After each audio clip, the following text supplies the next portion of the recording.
Hey there, welcome to this video on getting started with the preview releases of Voxel Plugin 2. In order to access Voxel Plugin 2 previews, you need to own Voxel Plugin Pro Legacy on the marketplace. There's a link in the description to this documentation page, which walks through how you can use our plugin downloader tool to install plugin preview releases. In this video, we are step by step going to be walking through the creation of a base terrain from scratch, so without using any example content. By the end of this video, you should have a pretty good overview of how most of the plugin systems function and interact. I've just created a completely fresh project on Unreal Engine 5.3 with our plugin downloader tool installed to the engine. To start with, I'll just go and install the plugin by going into this menu. If you don't see this icon, make sure that you've installed the plugin downloader tool and that it's enabled in your project's plugin settings by ticking that checkbox. Anyway, in this menu, we can select which plugin version to install. Usually you'll want to use the highest numbered non-B debug version in the list, in this case 2.0 340.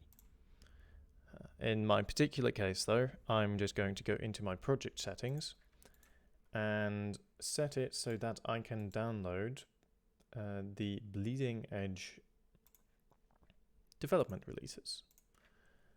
This will make more versions show up, and that way I can show you the latest stuff so that this feature video will be up to date a little bit longer than if I just use the current release, which will be outdated, well, using the current compared to the current development release already. Selecting the version we want to install, we just click the download button and then it'll go ahead and download that for us. This can take a hot minute, so we'll be back once this finishes. Now that our install is almost finished, we're going to get a pop-up asking us whether we want to restart Unreal Engine, which we want to click yes on once the pop-up actually appears. There we go. Now it's worth noting that if you have the plugin already installed on this project and you you select a new version, you can just click download. It will uninstall the currently installed version and install the version that you requested. So you don't ever need to worry about manually updating. You will get warnings, a little pop-up in the bottom right of your editor, and a red bubble on the voxel icon if there are new updates compared to the version you're on. And then you can just go in here, select a different version, and click the download button, and that will automatically update everything for you. So if we go into the plugins list again, we can now see, if we search Voxel Plugin, there we are. Version should be over there, and that should all be correct. It doesn't matter too much if it's not, but might be worth checking. So with that, you'll see that we have nothing still. So our first step is going to be to just copy these lighting things, and then we're going to make a new level. So we've selected just the lighting folder here, and we're going to make a new level. And we'll just call this tutorial level in my case, because, you know, I'm making a tutorial. Going to save that, empty by default. We paste in all of this. Now we have nice skybox and everything. We have no terrain. So in order to get a terrain going, we're going to start with the absolute core piece of the voxel content. The voxel system is basically entirely built around this particular type, the voxel graph. If we create this, we get this pop-up. We can just create an empty graph by default. You'll see that there's a content examples button here. Usually I would recommend downloading some of these to play with and to see how some of this is built. But these can be a bit complex to get started with, so hence this video. Anyway, we go back, voxel graph. We'll just create an empty one because we'll do everything from scratch in this video. And then we'll call it VG base terrain. Now, you're going to have to bear with me in this video. It might be a little bit rambly at times because I don't actually have a script. I'm doing this off the cuff, and I don't have what some people do where you have like the finished version of the project open on the other side. So we're just going to kind of figure things out as we go along. So sometimes things might be a little rambly or slow, but we're going to do our best. So we have a graph, which, as you can see, is completely empty. Now, if we right click, we get the usual node menu. This will all be fairly familiar if you're already used to blueprints. It's not entirely the same. There are some custom things which we'll get to, but it's fairly reminiscent of Blueprint. So by default, this list shows us nodes that are relevant based on the context. So if we're just right-clicking, it's going to show us nodes that will create an output. In this case, we want to create a marching cube surface. Marching cubes are the algorithm we use to actually generate a terrain. So we have this red generate marching cube node.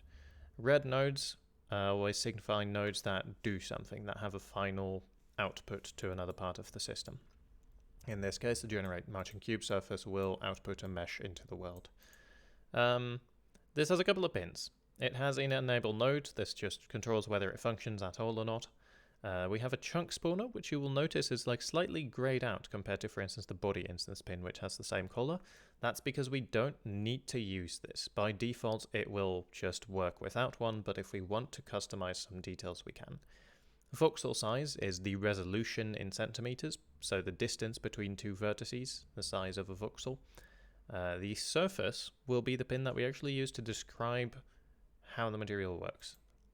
We have a whole bunch of advanced pins, which we don't care too much about. We might want to enable generate distance fields so that the terrain will play nice with lumen. If you want to customize some lighting settings and such, you can do that with the mesh settings. But for now, we're going to ignore most of this. Body instance is collider settings. That can stay as it is for now, and we don't need to assign a material yet. So we have this base graph. This will output a terrain, except obviously nothing is happening yet. For starters, we will need to drag this into the actual level. So you can create a voxel axer, which holds a graph reference by just dragging it from the content browser in, or you can create a voxel axer and then manually assign your graph. We can also switch what graph we are using here. It's not particularly useful in this case, but once you start getting into more complex cases, that can be helpful. So we have a base terrain, which still is doing nothing. And it is doing nothing currently because we have this surface pin, which describes what the actual terrain surface looks like. And we have no surface right now. There's a couple of ways to make a surface. The easiest one, which we're going to start with here, is a make height surface node. As the tooltip says, makes a surface from 2D height data, which means that we can now just say, you know, we want our base terrain to be at 5 meters. And now it'll be at 5 meters. Or we want it to be at 0, and then it will be at 0, or 50, and then it will be at half a meter height. So whatever we want on that front. Now, it currently looks a little bit weird because we have no material assigned, but we'll get to that in just a second. Obviously, our terrain shouldn't really just be a 50 centimeter high ever extending plane. Ideally, we want something actually interesting going on. So if we drag out from this pin, we have a whole bunch of options, but you'll see that we have a noise pin and we have a couple of noises. Now, the 3D ones we're going to ignore because it doesn't make a lot of sense to use 3D noise to plug into a height, but the 2D ones will be what we're looking for. We have per-lane noise, cellular noise, true distance cellular noise, and none of these are really relevant unless you're doing advanced stuff. Generally, you can use the counterintuitively named advanced noise, which is a nice preset that will give you everything you need to just get a nice looking result out of it without needing to do a lot of math yourself. Under the hood, this just calls the noise functions that we have in this list. So with that plugged in, we will now see that we have a terrain. The amplitude is the height of the terrain. The feature scale is how big the mountains are across. Linearity and gain are advanced. You'll see that there's some tooltips on this sort of thing when you hover over them, which can be helpful. But we don't necessarily care too much about those, and generally lots of these parameters are adjusted by feel anyway, rather than based on some specific value you know it has to have. With the amplitude, let's go a little bit taller. Or maybe let's make the mountains twice as small in terms of horizontal, so that we have a little bit more compressed landscape. And then they might actually be a bit too tall again, so we're going to lower things again. Maybe we even want half that. It is worth noting that, like in standard Unreal Engine, you can just do math in these fields and that will work. So we have a nice little base layer noise, which just goes off for quite a long time. If we hit Alt F, toggle the fog, you can see how long it continues. If you want your world to be bigger, this is something that is defined by the chunk spawner. So by default, this uses a screen size chunk spawner. So if we drag out and make a screen size chunk spawner, you can see that we have the world size property. This is in centimeters, and if we just make that 200 instead, you'll see that the world just got a lot bigger. So we'll undo that because it increases the time that we spend generating, which we don't really want in this case. But yeah, that gives us a little baseline terrain. The thing is, generally speaking, you want to do, some authoring on your terrain. You want to have the ability to customize a bit beyond just using noise. There's obviously a lot of cool stuff that you can do using noise. For instance, we can take this noise and a really different looking noise and interpolate between them. Or we can offset a noise using another noise, and all of these produce really cool results, but it still doesn't give you manual control. So for manual control, we're going to need something else. And for that, we use what we call brushes. Now, brushes aren't actually anything specific. We use the term brushes to refer to just another kind of voxel graph. Again, we're going to create an empty one. And these brushes use a register to channel node. And what this does is it basically makes this actor, when it exists in the scene, write whatever is plugged into this into a channel with this name. And then in our other graph, rather than just plugging a height surface in here, we can get a query channel node, which again references some channel, in this case the project.surface channel, which is the same one as we have here in the register. And that will then get the output from all brushes that write into this and use that as final results for the margin cube surface. Now in this case, that is nothing because we have no actors that write into this. If we want to work around that and make sure that we always have something, we can make sure that this little bit here writes into that surface channel by default. So if we just register to channel, this will now generate the terrain again. So you'll see that we're now at the same state as we were before, but the difference now is that this lives in a little stack of nodes where we can intersect, not that, where we can insert other nodes as we go.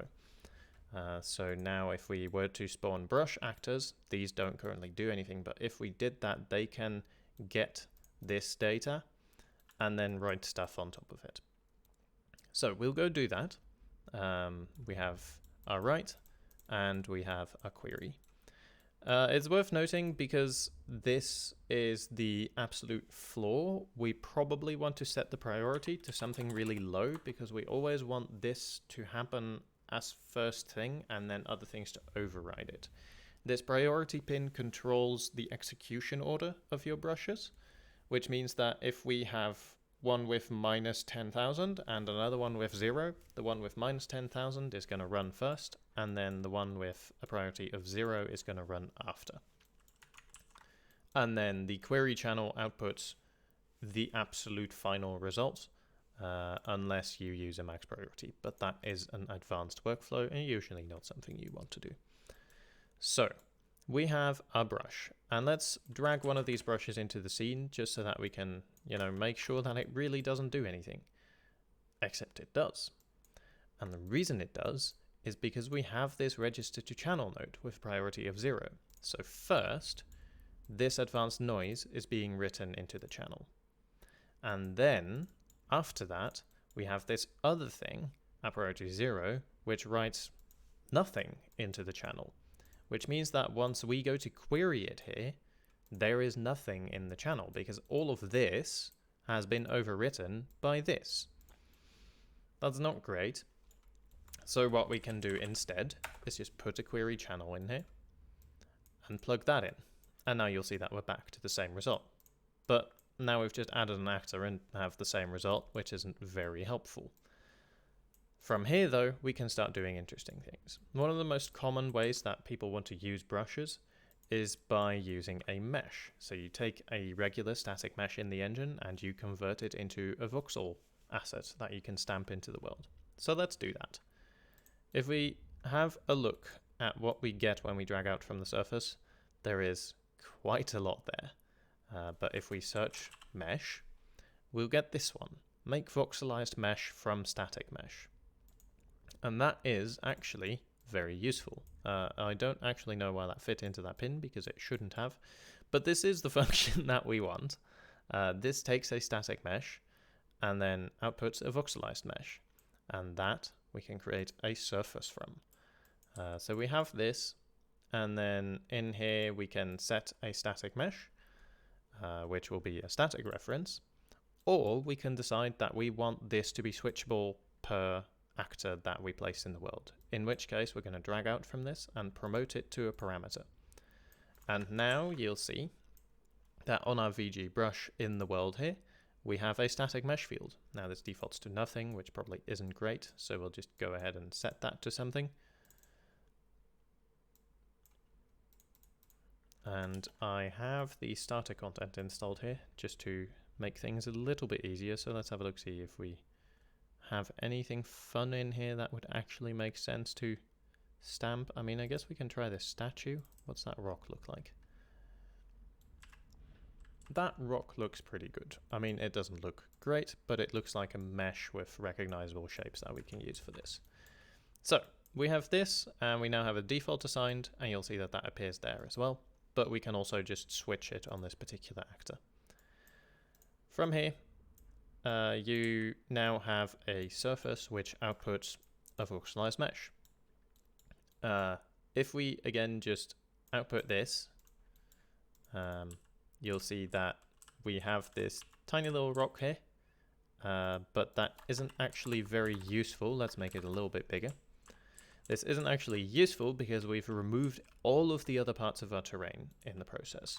Because again, we have this mesh writing into this channel, but that doesn't take into account the previous state of this channel. So whenever you're writing into a channel, you want to take into account what the previous state of the channel was, which means you want to query the channel. So we have this query channel and we have this mesh surface, and we want to put those together somehow. For that, we have the merge surface node. Again, if we just drag out from this, there's a bunch of recommended nodes, and one of them is the merge surface. This takes a base and a brush, so the base is the one that we are merging onto, that has to stay more or less the same, and then the brush is the one that's doing something to the base. So in this case, our mesh is the brush. And if we just plug that in there, we now have this little rock shape sticking out. One thing that's fun is we scaled and that just worked. So by default, when you're doing certain nodes, the transforms are considered. So, you know, we can just move this graph and that will adjust the position.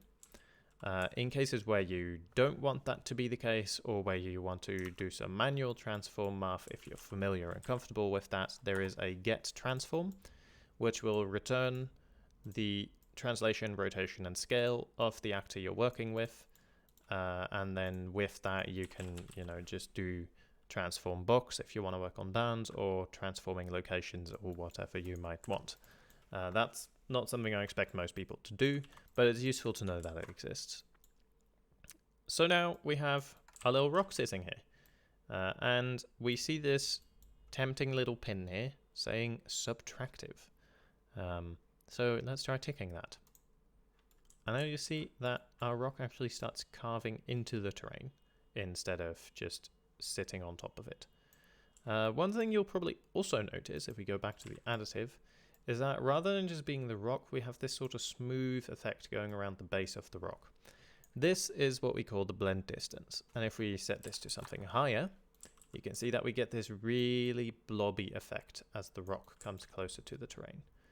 What's nice about this is that it makes it really easy to create very organic looking shapes in your terrain without, spending hours and hours trying to sculpt things to actually fit together nicely. Instead, you can just plonk your mesh on and it'll blend in perfectly because it's actually part of the voxel terrain.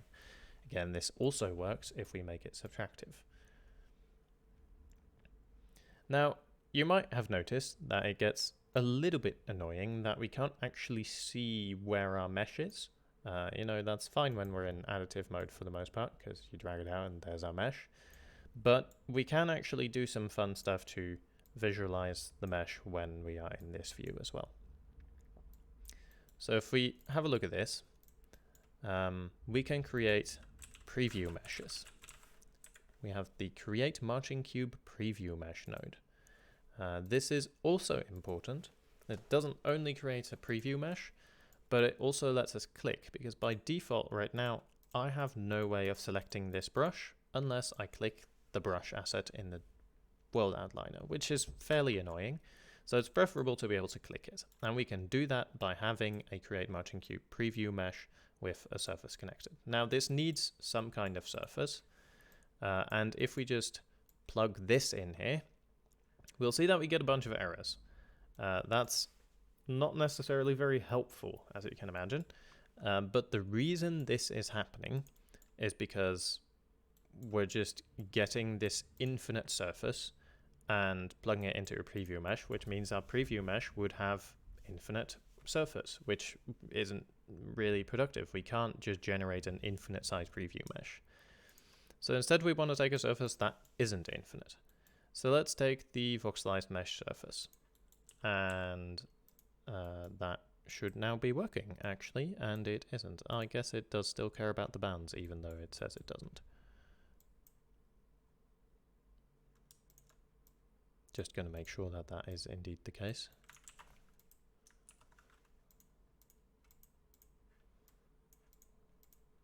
Oh, this is fun. There we go. I was just in game view, which... So, that's a fun one. The previews only appear when you're in the game view. So if you press G with the viewport selected, and you see this grid and this little axis indicator in the bottom left, then you're in game view. And if you press G, the transform handle disappears and stuff, and you also don't see preview meshes.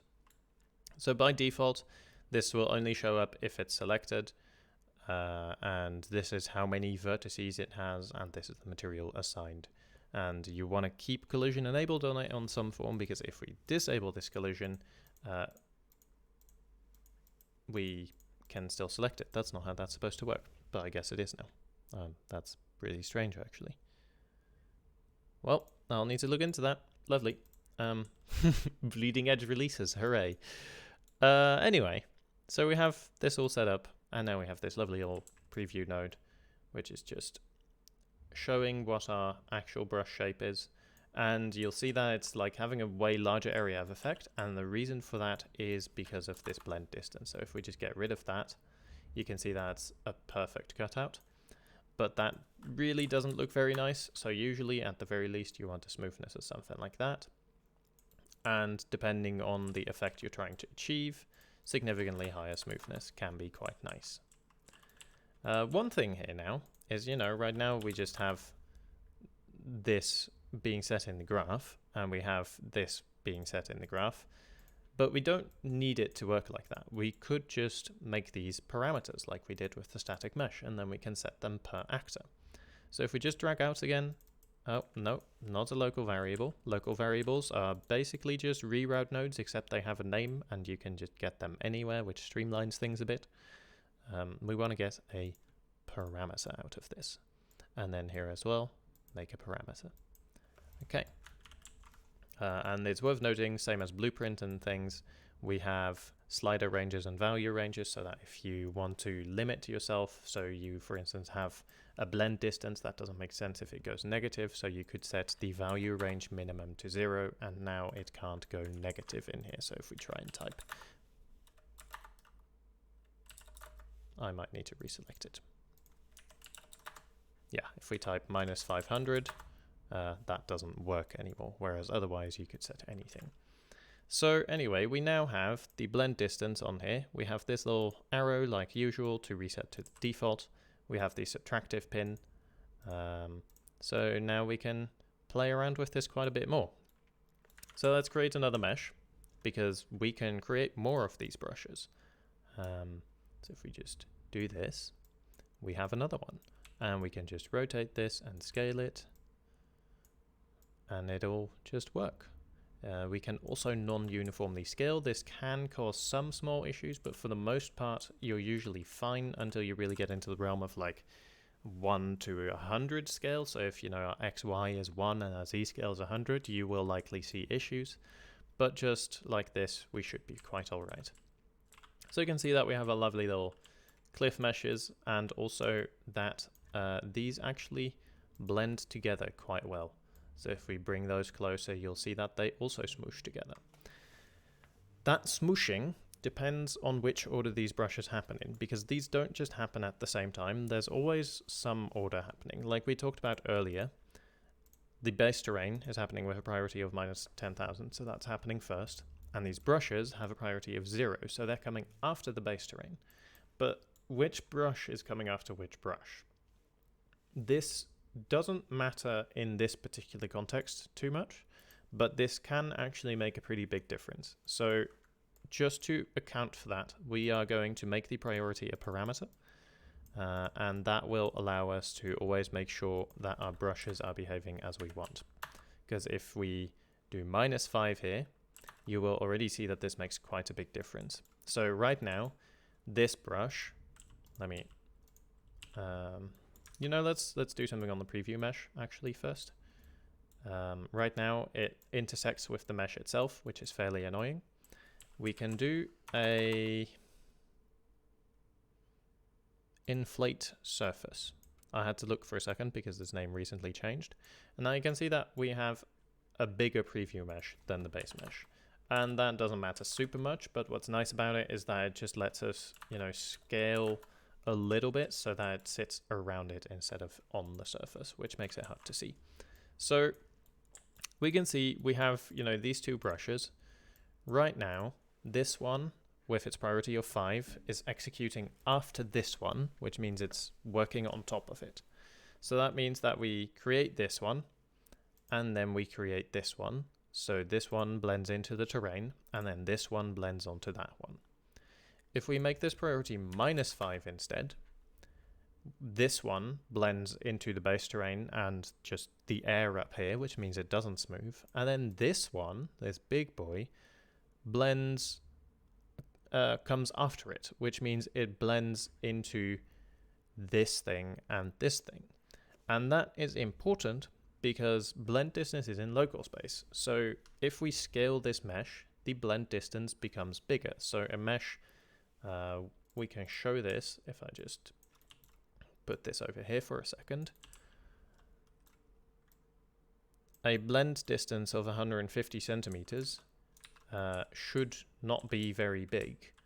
And if we scale, you'll see that that blend distance gets smaller. If we get to 1, it barely blends at all. But as we scale, that blend distance also gets bigger, which means that on this particular mesh, the blend distance is 6 to 10 times 145 as opposed to 5 times 145, which means that the blend is way bigger when we do this one first and then blend this one into it than if we do this one first and then blend this one into it, because they don't have the same blend distance. This might have been a little bit confusing, but the gist of it is just think about your order of operations. If something is smoothing with something you don't want it to, make sure that your priorities are set in a way that that you're sure they happen after each other in the order that you want.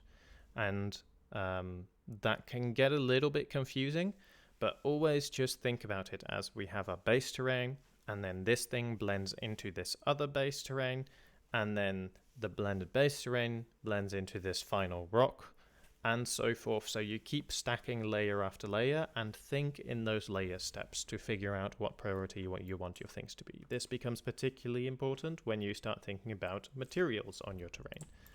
So thinking of materials, let's have a really basic little material on here. Materials for voxel terrains need to be specifically authored, so you can't use a landscape material or something like that, because of a couple of factors, but the main one is that if you want different layers, you have to build a voxel specific material where we use some helper functions that blend our layers together for us, because they get information from the graph system and then feed that into a material.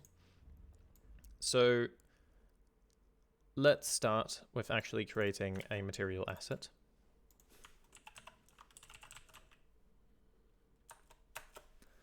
And we'll call that M example. And then in here, we will do get voxel parameter. And that gives us this node. For what it's worth, I now specifically created the voxel parameter node. There's a bunch of these other ones, which we will look at in a second, but you specifically want the voxel parameter node.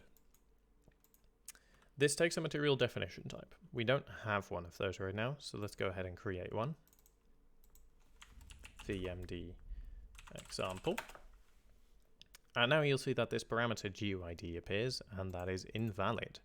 That's because this node by default takes parameters from this asset. So if we open it, you can see we have a parameters list. Also, we have a material slot where we will assign the material we just created, because it uses that for the preview and tells the actual terrain it's used in to render with this material.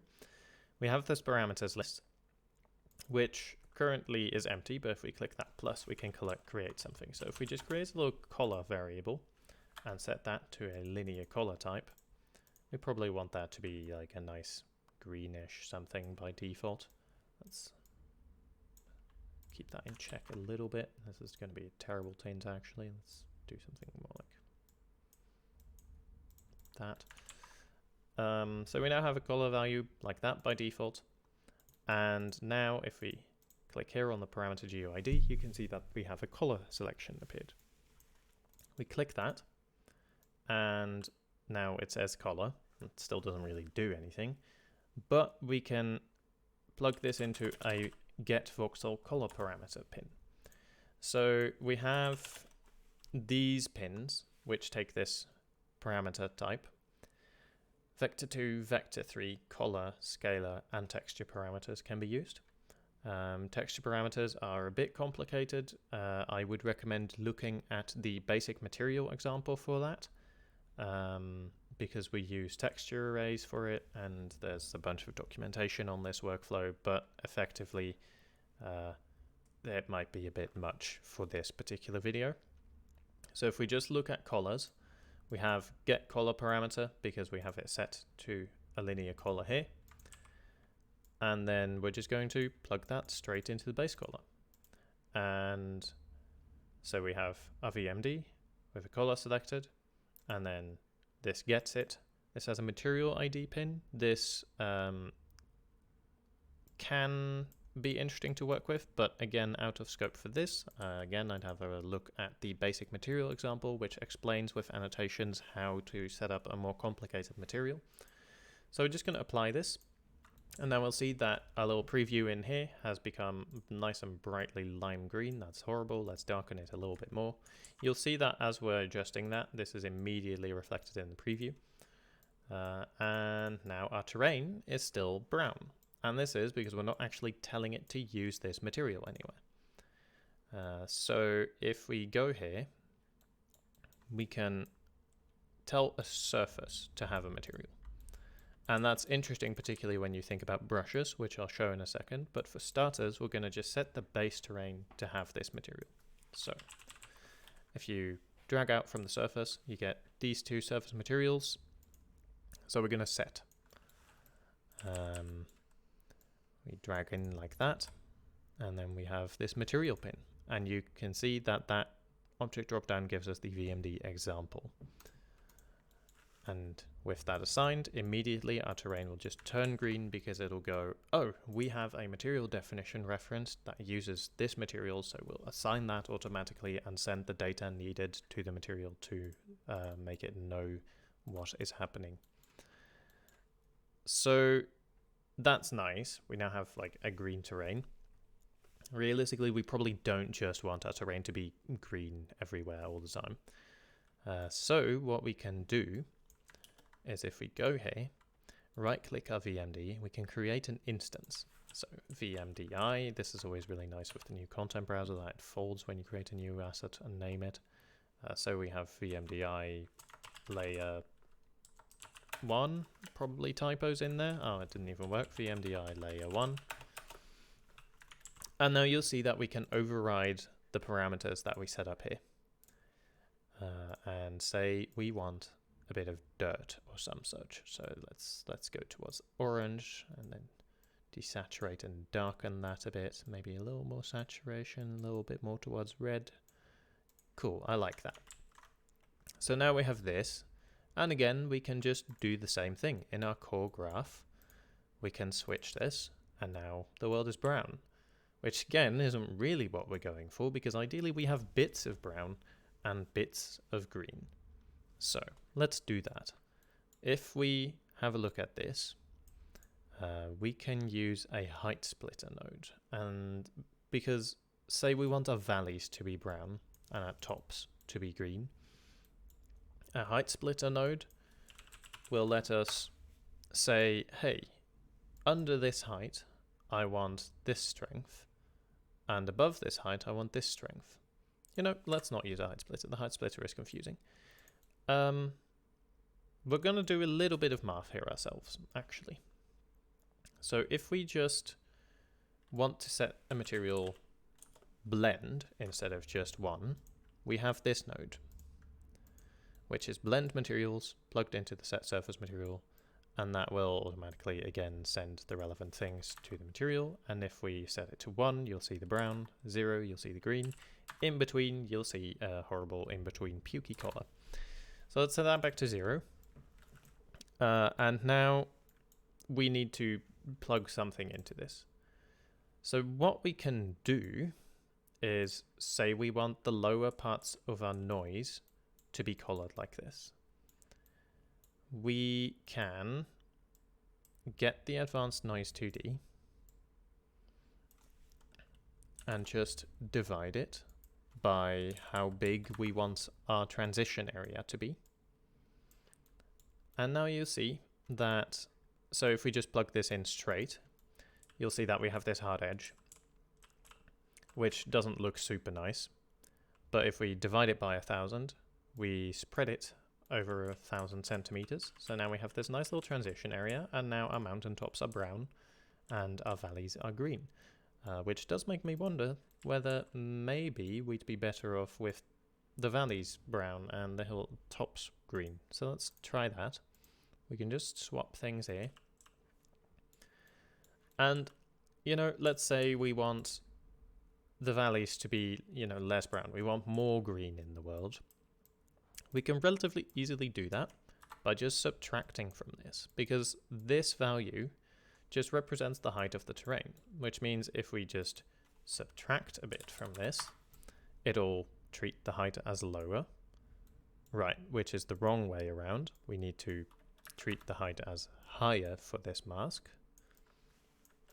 So we do this and say plug 5,000 into it.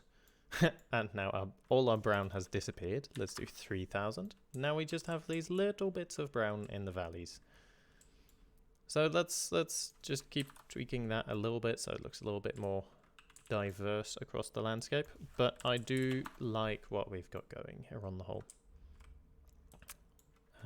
Potentially we can see if a slightly bigger range helps with this.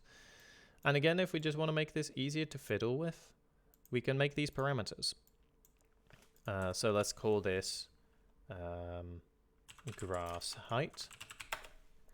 And let's call this grass transition. And maybe we'll also do the noise amplitude. So amplitude is just the height, so we'll leave it at that.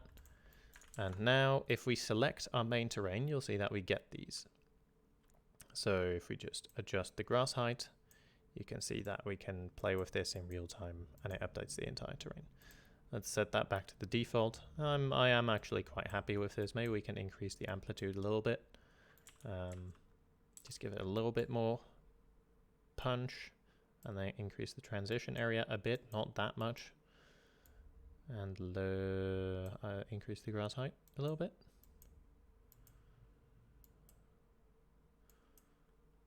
Yeah, something like that. I think I like that. So now we have this. You'll notice that our rocks, which we're blending in here, are just taking on whatever the terrain underneath is doing. That's the default behavior because we're not assigning them any material of their own, so they just take on whatever the surface they're blending into had. We can fix that though if we just open that graph again and we go back here, and the first thing you might think when doing this is to just say, okay, well, we have the surface, so we're going to set the material, right?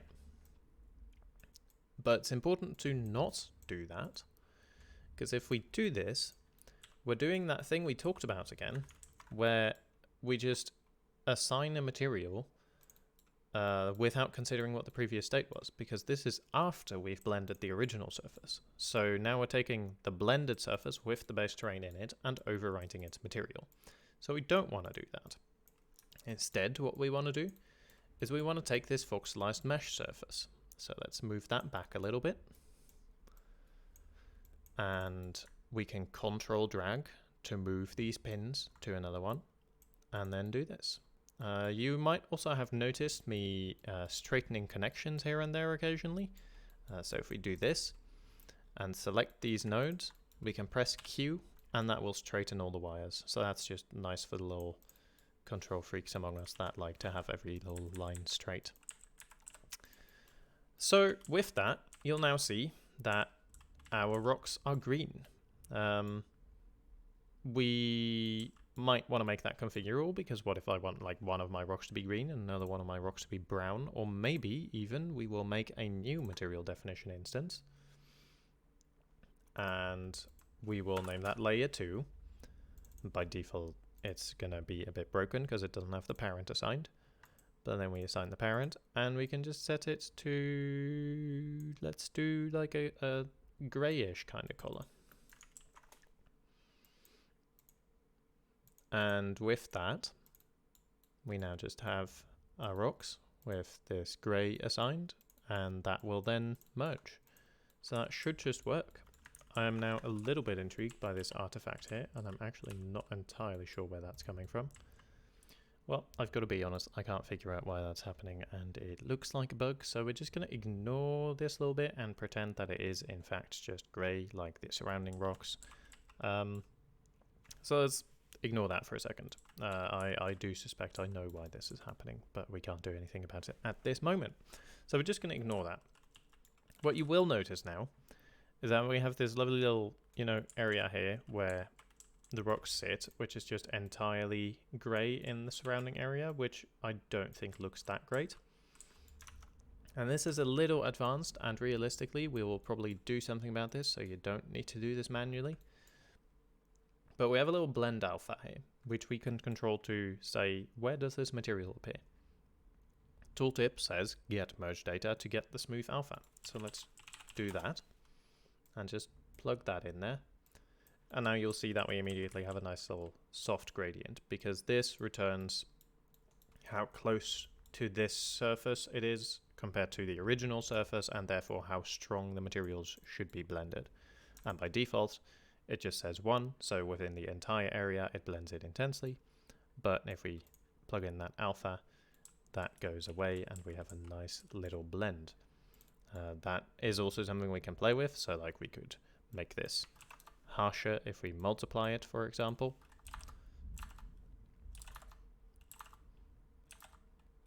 Or we could make it harsher and shift it a bit.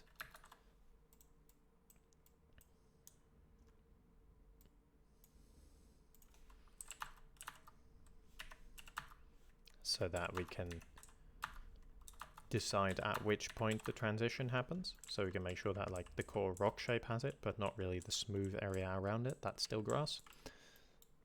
And again, you could make these parameters and then you can fiddle with them on the actor instead. For now though, we're just gonna like ignore that. We're gonna plug the alpha in there straight, and we're gonna leave it at that. So that covers base terrains, registers to channels, and the use of brushes. That leaves one other system which we are going to very briefly touch on, but this one is fairly complicated. It follows the same general idea, but it is complex and there's usually a lot going on. So if we make a new voxel graph, we can make a foliage template. And again, this is just a standard voxel graph. We're going to close all this other stuff because we're not touching that right now. And by default, again, just empty. But we can output a render mesh node. And this is what we use for foliage. That takes a chunked points type. You know, you drag out, there's not that many options, so I guess we're just going to do a make chunked points. And you'll see that that takes this interesting little type here. If we drag out from that, we have a couple of options: make points, get points, make value. Now these are really what we're looking for, but if we expand the point category, we see this generate surface points. Generate points on a voxel surface. We have a surface, which is our terrain, and we do want to scatter points on that to generate foliage probably. These bounds, this is a little inexplicable. We want chunked point bounds.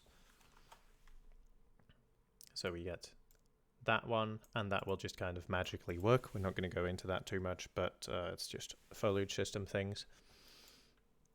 And then we plug a surface into that. And again, we are writing into a channel, which means that we can just query channel to get our surface here. Cell size is more or less the distance between points. So let's say we want something every 300 centimeters. We now have a very basic foliage graph in theory.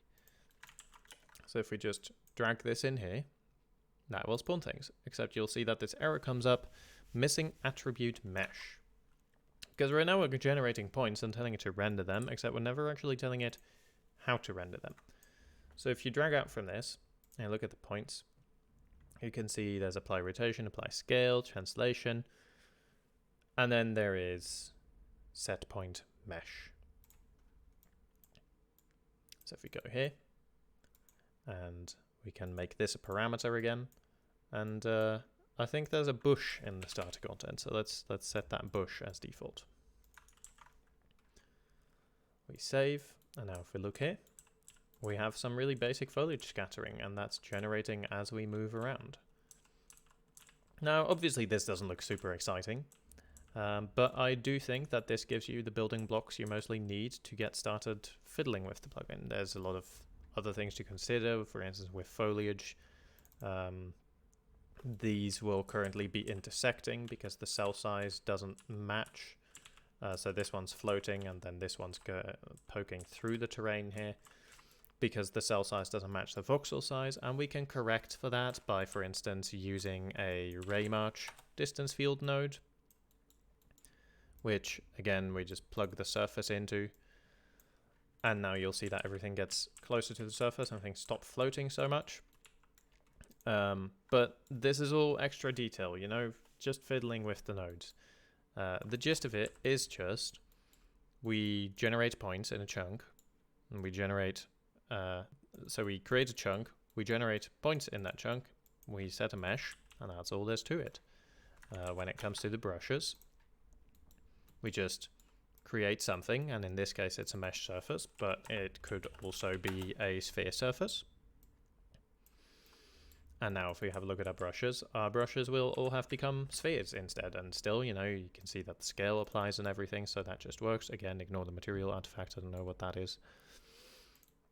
So these are fairly modular pieces. And with these pieces, you can start experimenting. There is, I suppose we can do one other thing, just to like show some slightly more complex world design methods. Because we have this advanced noise here right now. But like we talked about before, you know, different noises can have different sorts of properties. So let's replace this entire height surface for a second.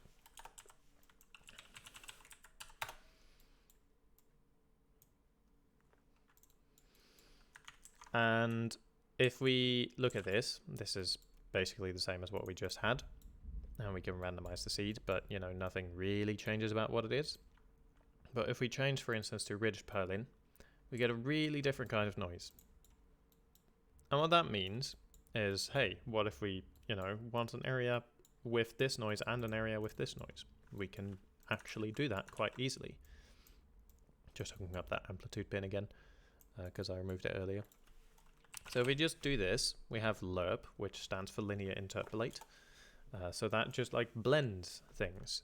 If alpha is 1, it's going to use B. If it's 0, it's going to use A. And if it's 0.5, it's going to do an in-between. So we can plug those two in there and do that. And then we use this one again. And now we're still doing the mountains. And now we're doing the other terrain. And also we should probably replace that one as well, so that our material blend is also using the actual noise output. And like this isn't super exciting because it's not dynamic yet, but now we have this alpha pin. So what if we just get an advanced noise again? And in this case, we probably want lower octave count, because octave count is the amount of layers, so the amount of detail. So if we select the node and we press R, we can see a preview. We should switch to the Z axis because this is height noise, so you want to be top down. So if we look at a scale of like 100 meters, with 10 octaves, we have this level of noise. So like we have lots of little surface details there still. Whereas if we change it to like 1 octave, 2 octaves, 3 octaves, you can see that we progressively get more, so 5, 6, 7, 8, 9, 10. You can see that every time we get smaller details in there.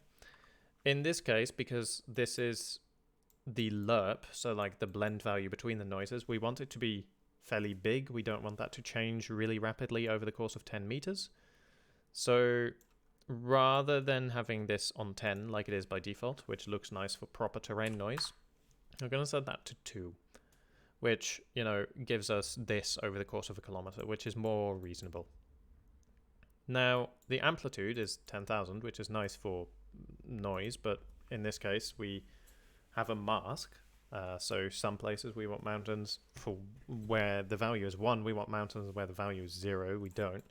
If we just plug this in directly, you'll see that we have these really harsh edges, which we probably don't want. Additionally, you'll see that our terrain has just gone into absolute nowhere. That is because this amplitude is 10,000, which means that right now this alpha is 10,000, which means it's actually doing 10,000 times this. The way we can work around that is by using a safe lerp instead. A safe lerp is the same as a regular lerp, except it makes sure that the alpha doesn't go above 0 or 1. So now you see that we just have these really sharp edges, like something's either hilly or it's a mountain, but there's no nice transition area. We probably do want that transition area. So if we just decrease the amplitude here, we'll start to see this really nice transition area between the different parts of the terrain. And we can change the feature scale to change how big the different areas are. And in this case, the amplitude means that most of these values are, because the noise right now goes from -4 to 4, which means that rather large parts of our terrain are mostly mountainous. But we can play with that by just adding a little bit. So if we add 0.5 or 1, you can see that we progressively get, you know, fewer mountains in our terrain and more of just the hilly terrains. And now if we just play with this feature scale again, you can start to see how you can author more complex worlds like this. This is really just scratching the surface. I hope this has at all been useful. It's probably been a little bit messy, but I do hope that this gives you some tools to work with when it comes to working with channels, for examples, and understanding how to work with brushes and how to get the most out of them.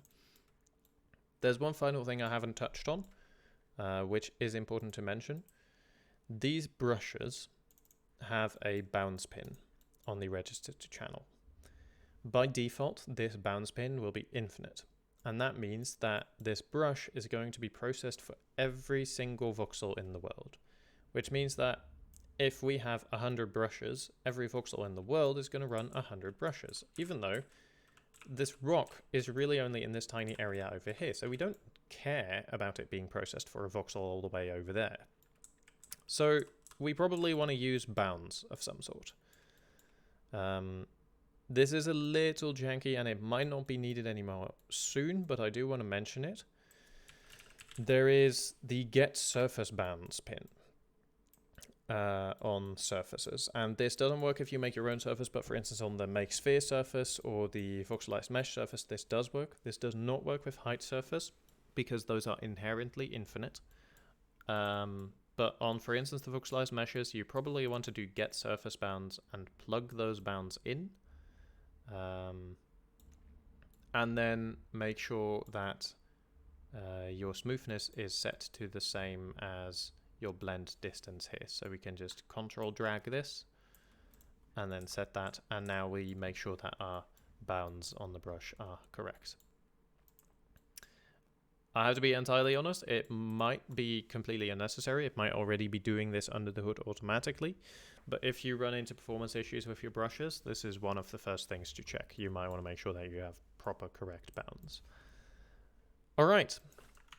With that, I think we're going to leave it. If you want to explore more on the front of texturing, I would recommend starting with the basic material. And then once you understand what's happening in there, you can have a look at the complex material template. That one is very complex and meant as a template, not an example.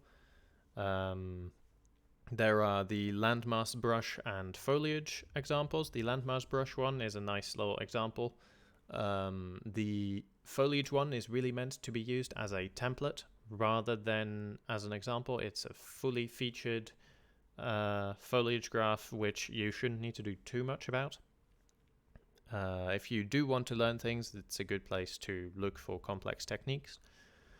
There's a couple of sculpting tools. You can get into sculpting mode by doing this, selecting a target actor. Your tools will appear here. You do need to set up your graph accordingly. If you want sculpting to function on a graph, you will have to set sculpt source surface, which creates this exec node. You can set a voxel size on it for what your data resolution is, because this, stores the data as you sculpt. And then you want to get sculpt surface, plug that in there. And now if we go into the Shift F9 voxel sculpt mode again, you'll see that automatically selects that one. And now if we had a sculpt tool, we would be able to sculpt on this terrain. This tool is very much a work in progress, but if that is something you want to explore, you can do it like that. And beyond that, I think that pretty much covers the baseline of all these systems. So I hope this was useful. Do let me know if there are any questions. Feel free to either ask in the YouTube comments, or if you want to join the fairly active community where people are experimenting with 2.0 and really sharing their teachings across the board, I'd strongly recommend joining our Discord server. We also have team members active in there. We are quite excited to be helping people with 2.0 and to see what people are producing with it. So if you are excited to get your hands on it and get talking about it, definitely join the Discord. Link to the docs in the description. I hope this was useful, and see you again next time. Cheers, signing off.